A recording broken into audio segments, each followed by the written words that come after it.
Oke, hari ini kita berkesempatan berkeliling di Parakan untuk berkunjung atau gitu berziarah ke salah satu makam pepunden yang di Parakan itu Mbah Kyai Para Awal, yang konon menurut dari tutur sejarah warga Parakan adalah beliau ini salah satu pendiri kota Parakan. Untuk itu lebih lanjutnya, ayo kita langsung ke makam beliau dan kita ngobrol-ngobrol di sana. Yuk, jalan.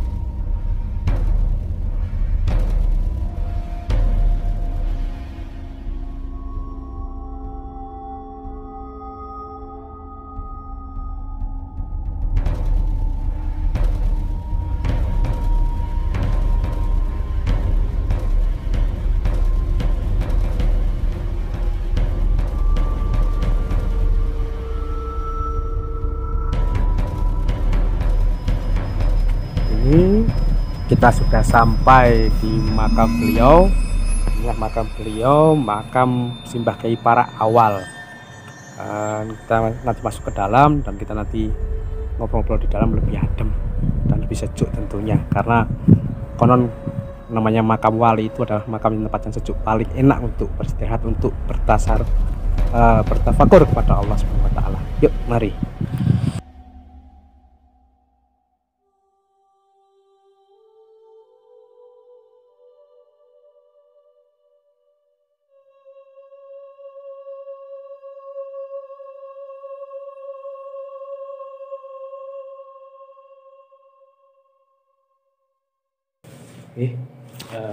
Kita sudah sampai di makam Simbah Kyai Para Awal. Ini makam beliau. Menurut dari tutur ke tutur sejarah, beliau adalah salah satu tokoh pendiri kota Parakan di Kabupaten Temanggung ini. Adapun nama asli beliau ini ada beberapa versi. Di antara ada 3 versi. Yang pertama adalah beliau ini bernama Pangeran Benowo. Ini berdasarkan riwayat tutur ketutur para sesepuh yang ada di Parakan meyakini yang dimakamkan di sini adalah Pangeran Benowo, putra dari Raja Pajang Hadiwijaya atau dengan nama yang terkenal dengan Joko Tingkir. Nah, dulunya beliau ini setelah itu beliau menjadi raja, tapi tidak lama karena dia sudah jenuh dengan hiruk pikuk kota atau kerajaan yang banyak kompleks politik ataupun sosialnya, juga akhirnya beliau ingin berjudi kepada Allah Subhanahu wa taala dan melalang buana. Nah, dia sampai ke Surabaya dan sebagainya. Jadi tidak heran banyak makam atau petilasan di daerah-daerah lain yang juga meyakini bahwa makam-makam itu atau petilasan itu adalah makam dari Pangeran Benowo itu sendiri. Nah, kenapa Parakan juga meyakini bahwa beliau juga dimakamkan di sini? Karena dari gelar yang beliau terima setelah beliau mengundurkan diri dari status raja, yaitu mendapat gelar yaitu Susuhunan Parakan. Nah, dari kata Susuhunan Parakan inilah masyarakat Parakan meyakini bahwa Mbah Para awal itu adalah susunan Parakan, yang tidak lain adalah Pangeran Benowo sendiri. Itu yang versi pertama. Versi kedua ini bernama Bramanti. Bramanti ini dulunya adalah santri dari Sunan Kudus, yang kemudian oleh Sunan Kudus diutus untuk menyampaikan sesuatu kepada Mbah Makekuan yang ada di Kedu. Setelah beliau sampai ke Kedu, ternyata beliau bertemu dengan Mbah Makekuan dan merasa takjub atas ketawaduan Mbah Makekuan. Akhirnya beliau membayarkan diri untuk menjadi santri Mbah Makekuan. Setelah menjadi santri Mbah Makekuan, kemudian oleh Mbah Makekuan beliau diberi wilayah dakwah, yaitu di sisi baratnya dengan nama Balong, atau sisi barat, maaf saya, untuk sisi barat wilayah Kedu yang namanya Balong. Lah, kata Balong dengan kata Parakan maknanya sama, yaitu sebuah gedung atau empang, tempat berkumpulnya ikan. Nah, ini juga diyakini bahwa Mbah Para awal ini bernama Balong. Ini versi yang kedua. Untuk versi ketiganya, ini konon salah satu ulama yang diparakan yang memang ahli dalam ilmu kebatinan. Beliau sering ziarah di sini dan dipanggil atau ditemui oleh beliau. Hanya tanya nama beliau itu adalah Subromajrin. Dulunya Subromajrin. Yeah, Subromajrin. Beliau dari Turki, dulu diutus waktu masa dinasti Turki Utsmani. Beliau diutus oleh Sultan untuk berdakwah di daerah Nusantara ini di bawah koordinir dari Sunan Ampel. Nah, itu versi ketiga. Nah, siapapun beliau dari tiga versi ini, warga Parakan sudah tidak memperdulikan siapapun nama beliau. Yang jelas adalah beliau adalah seorang tokoh panutan yang menyebarkan Islam dengan rasa cinta, sehingga Parakan ini terkenal dengan kota santrinya, kota ramah. Nah, akhirnya dinobatkanlah sebagai Mbah Para awal di kota Parakan. Kenapa kata Para? Karena Para ini bermakna disowani, artinya sering sowani. Maka Mbah Para ini adalah salah satu tokoh yang disowani pertama di kota Parakan ini. Akhirnya dari warga Parakan menyepuhkan Mbah Para ini sebagai salah satu tokoh pendakwah Islam pertama yang ada di Parakan. Begitu kira-kira cerita dari sejarah Mbah Para awal ini. Nah, terus kalau untuk yang kegiatan kayak semacam Yaro itu ada hari-hari tertentu nggak, Mas, kalau ke sini, atau bebas kalau mau ke sini hari apa, dengan catatan harus menemui siapa gitu? Untuk kegiatan ziarah kubur atau ziarah itu kapanpun bisa, pagi, siang, malam, dan ini pintu selalu terbuka lebar untuk siapapun, untuk orang yang berziarah kemari. Jadi tidak harus menghubungi siapa ke siapa, tapi bisa langsung ke sini untuk berziarah. Tapi kalau ingin tahu sejarah beliau, memang ada salah satu atau juru kunci yang dipasrahi atau untuk menjelaskan pada penziarah yang ingin tahu siapa sebenarnya beliau yang dimakamkan di sini. Begitu, Mas. Oh iya, Mas. Terima kasih penjelasannya kali ini. Saya benar-benar matur nuwun dikasih kesempatan cari-cari sejarah tentang tokoh yang memang punya peran banyak terhadap perkembangan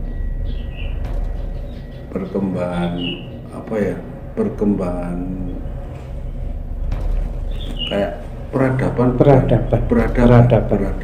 di khususnya di Kota Parakan ya, dari awal sampai sekarang, dan ternyata memang terbukti apa yang telah beliau perjuangkan itu kita bisa merasakan sampai pada detik hari ini. Ya, betul. Ya, memang begitulah. Jadi masalah perdebatan masalah perdebatan nama perkenalkan siapa, sebetulnya beliau tidak menjadi masalah. Yang penting kita harus meyakini bahwa memang beliau adalah seorang tokoh yang patut untuk kita hormati, yang patut kita untuk ziarahi sebagai wujud bahwa kita menghormati beliau dan kita mencintai beliau sebagai pencetus atau yang membentuk Kota Parakan. Ya kan di sini kan ada makam satu nih yang gede, terus di kanan kirinya ada dua makam, itu bisa dijelaskan lagi, Mas, yang ini siapa? Kalau yang makam kecil ini, yang dua makam ini di kanan kirinya ini, konon ini adalah dulunya santrinya beliau. Karena biasanya kalau ada satu makam utama itu misalnya ada satu tokoh kiai atau ulama, itu biasanya makamnya besar, kemudian kanan kirinya itu pasti ada makam kecil, yaitu biasanya dikasih salah satu santri-santri kesayangan beliau selalu dimakamkan di kanan atau kirinya, atau keluarganya juga. Cuman permasalahannya kami sendiri belum mengetahui makam yang ada di kanan kiri beliau ini nama siapa-siapanya, kami juga belum tahu. Tapi yang jelas yang kami ketahui dari santrinya. Udah, Mas, terima kasih atas penjelasannya untuk hari ini. Matur nuwun. Sami-sami sampun berkunjung ke sini, dan mudah-mudahan nanti menjadi kulino atau kebiasaan panjenengan sedaya untuk bisa ziarah kemari. Oh iya. Itu kan rencananya kan Keparaan itu nggak cukup cuma di sini, jadi ada Mbah Yai Subuki. Nah, nanti kalau Mas ada kesempatan, nanti sekalian kita pengen ke sana, tolong di siap, nanti saya antar ke makam Mbah Yai Subuki. Iya, matur nuwun. Ya, cukup.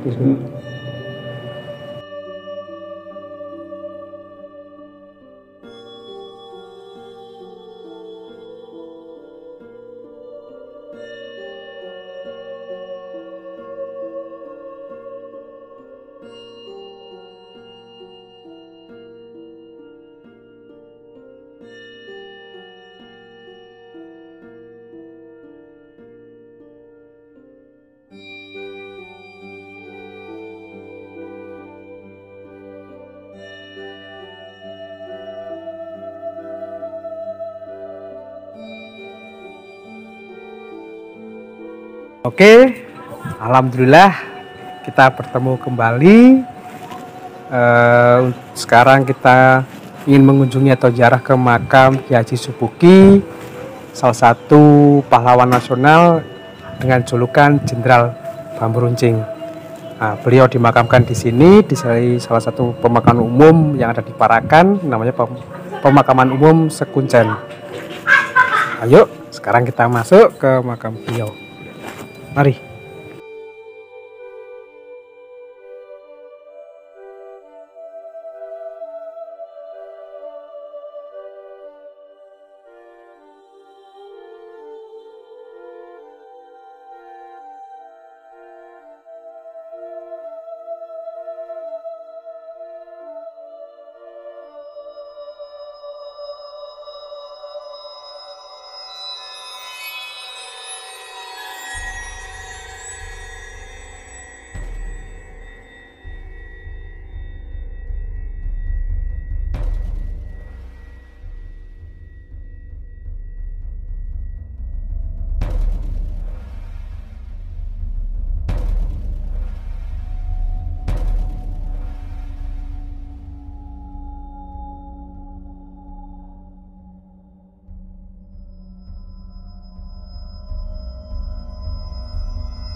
Ya, sekarang kita sudah sampai di makam beliau. Yang nisan berwarna hijau itu adalah, dan ada bendera, itu adalah makam beliau, Kiai Haji Subugi. Beliau mendapat predikat terkenal dengan Jenderal Bambu Runcing karena pada masa revolusi kemerdekaan sekitar tahun 1945 sampai dengan 1949, beliau membakar semangat pemuda, khususnya pemuda Parakan, warga Parakan, dan bahkan pemuda se-Jawa sampai Surabaya dengan cara mendoakan atau memberi petuah, doa-doa petuah pada para pemuda untuk mempertahankan kemerdekaan Republik Indonesia, dan difasilitasi dengan sebuah bambu yang diruncingkan dengan nama bambu runcing. Kalau orang lokal menyebutnya geranggang gitu. Jadi hanya sebatas bambu itu, dan biasanya yang digunakan adalah bambu wulung, jenis bambu wulung. Kemudian diruncingkan itu untuk menjadi senjata ketika melawan penjajah atau waktu berperang. Dan bambu itu juga didoakan jadi lebih kuat. Tapi pada intinya beliau bukan karena kesaktian beliau, tapi beliau itu mampu mengubarkan semangat juang para laskar dengan doa-doa yang beliau berikan kepada para pemuda untuk diamalkan. Dari situlah mereka termotivasi, timbul rasa keberanian untuk melawan penjajah dengan senjata-senjata yang canggih. Beliau Haji Subugi adalah lahir di Parakan pada tahun 1858. Beliau wafat pada tahun 1959, kurang lebih pada umur 100 tahun. Beliau keturunan dari Melangi. Ayah beliau bernama Harun Al-Rasyid, dulunya adalah penghulu Masjid Temanggung. Kakek beliau bernama Abdul Wahab, dan buyut beliau atau cicit beliau bernama dari Melangi, yaitu Temenggung Suroloyo. Beliau lahir di Parakan dengan nama Muhammad Benjing. Kemudian setelah melaksanakan nikah, beliau berganti nama menjadi Sumowardoyo. Kemudian setelah melaksanakan ibadah haji dan sepulang dari ibadah haji, berganti nama menjadi Haji Subugi. Itulah sedikit sejarah tentang beliau. Dan memang selayaknya beliau harus mendapatkan gelar pahlawan nasional itu karena memang jasa beliau, karena belum ada sekelas jenderal manapun yang mampu membakar semangat laskar sampai ribuan, bahkan puluhan ribu. Bayangkan, konon diceritakan pada masa-masa itu, pada masa revolusi itu, para laskar-laskar datang ke Parakan untuk meminta doa kepada beliau tidak kurang dari 10.000 tiap harinya. Dan diceritakan di bukunya Zainuddin Zuhri itu berbondong-bondong laskar-laskar tiap harinya tidak kurang dari 10.000 orang datang ke Parakan untuk sowan kepada Ki Haji Sukuki. Dan tidak hanya pemuda saja, tapi tokoh sekelas nasional pun juga sowan kepada beliau seperti Jenderal Sudirman, Bung Tomo, Wahid Hasyim dan lain-lain berkunjung pada beliau untuk meminta doa dan motivasi. Nah, sekilas itu tentang beliau, dan kita wajib atau harus menghormati atau bahasanya sebagai wujud kecintaan kita kepada beliau. Tidak asalnya kita ikut mendoakan beliau agar jasa-jasa beliau tetap kita kenang. Begitu Mas.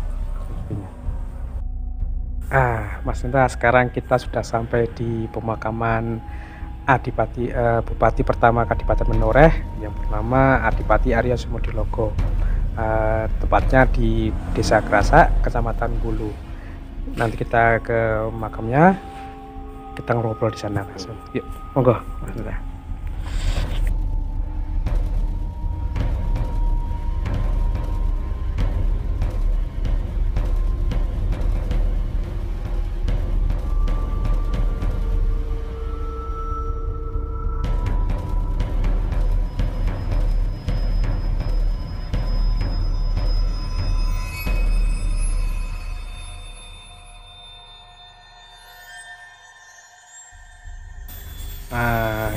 Kita sudah sampai di makam Adipati Arya Sumodilogo. Berikut itu adalah makamnya, kemudian yang sebelahnya adalah garwo atau istri beliau. Ini adalah dulunya beliau ini adalah bupati pertama di Kadipaten Menoreh yang berlokasi di Kecamatan Parakan. Jadi dulunya kecamatan itu adalah kabupaten yang kemudian tahun 1834 dipindah ke wilayah Temanggung dan berganti nama menjadi Kabupaten Temanggung yang dulunya adalah Kadipaten Menoreh itu. Kadipaten Menoreh sendiri didirikan sekitar tahun 1819 oleh pihak Hindia Belanda sebagai pusat pemerintahan atau yang ada di Karsiden Kedu. Karsiden Kedu jadi pusatnya di Kadipaten Menoreh ini. Nah, Adipati Arya Sumodilogo adalah anak dari seorang patih yang di Semarang. Kemudian beliau diangkat menjadi Bupati Menoreh. Bupati pertama Menoreh. Nah, beliau wafat sekitar tahun 1825. Pada waktu terjadi perang Diponegoro. Akhirnya pasukan Diponegoro itu menyerbu Parakan atau Kadipaten Menoreh ini dan beliau gugur dalam pertempuran itu. Kenapa makamnya di Desa Krasak? Karena pada waktu peperangan itu beliau lari, kemudian tertangkap di desa ini, kemudian beliau dibunuh di daerah ini, makanya makam beliau berada di wilayah sini. Dan ini adalah kanan kiri adalah sebuah komplek pemakaman dari anak keturunan beliau.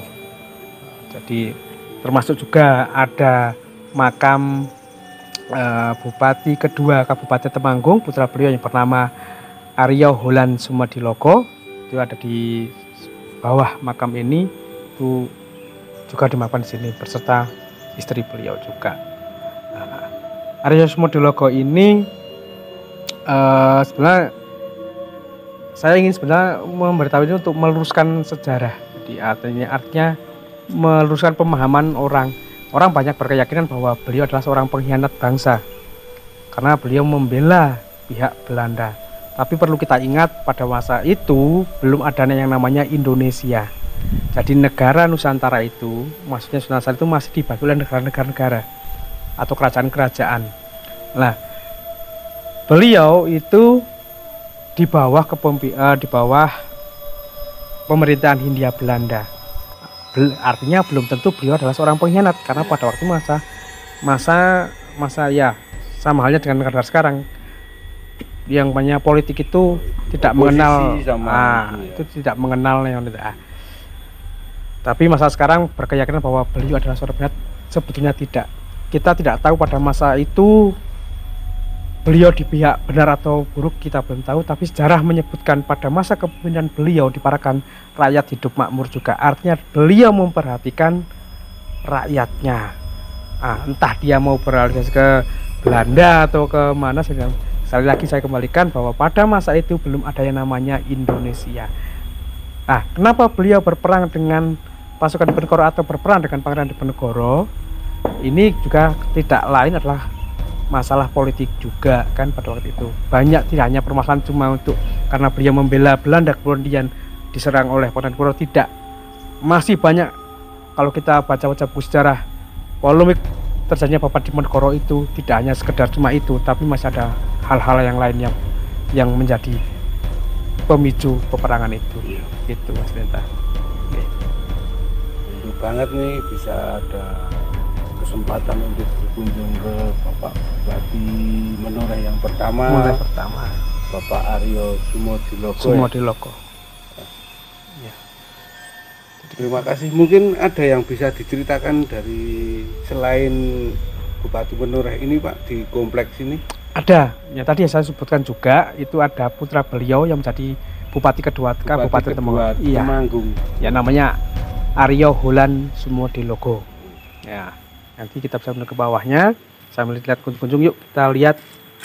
Ini adalah makam-makam keturunan beliau. Tapi ada hal yang paling unik di sini. Ada satu makam yang unik, itu makam segawonnya Aryo Sumodilogo. Segawon itu anjing. Segawon itu anjing. Jadi anjing paling setia yang dulu kemana-mana Aryo Sumodilogo ikut, anjingnya selalu mengikuti. Ini makamnya ada di sini. Yang mana? Ini. Iya, ini adalah ini makamnya segawonnya Aryo Sumodilogo. Sebenarnya ada dua yang selalu mendampingi Aryo Sumodilogo, itulah segawon dan kuda. Tapi kudanya makamnya dia di Selarong sana. Di Selarong. Yuk kita bawa ke makamnya putra beliau.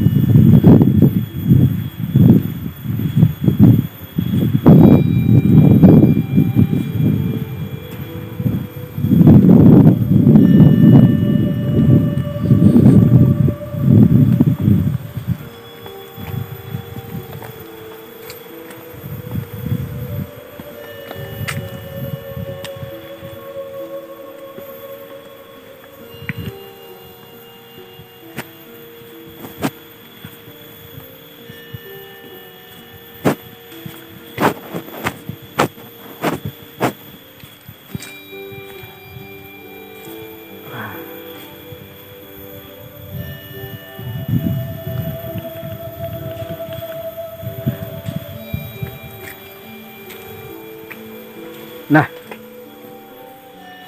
ini makam putra beliau yang menjadi Bupati Temanggung kedua. Nama beliau Raden Adipati Aryo Hulan Sumodilogo. Gelar Hulan itu, Hulan itu adalah salah satu pemberian nama dari pemerintahan Hindia Belanda. Jadi kata Hulan itu memang disematkan di situ sebagai nama pemberian, bukan gelar tapi nama pemberian, namanya Hulan Sumodilogo. Ini istri beliau dan yang itu istri kedua beliau. Jadi beliau itu punya istri dua. Lalu di sini itu Mas Lenta. Ini kan beberapa komplek pemakaman nih, ini masih keluarga besar yang Sumodilogo itu ya? Ya, ini komplek pemakaman keluarga besar Aryo Sumodilogo. Jadi yang di makam sini makam Aryo Sumodilogo dan keturunannya. Jadi sudah berapa tahun, jadi sampai ke Canggah mungkin ya yang dimakamkan di sini. Jadi kalau pengen ziarah di sini pintu selalu terbuka Mas Lenta. Jadi monggo langsung datang ke sini aja, nanti ada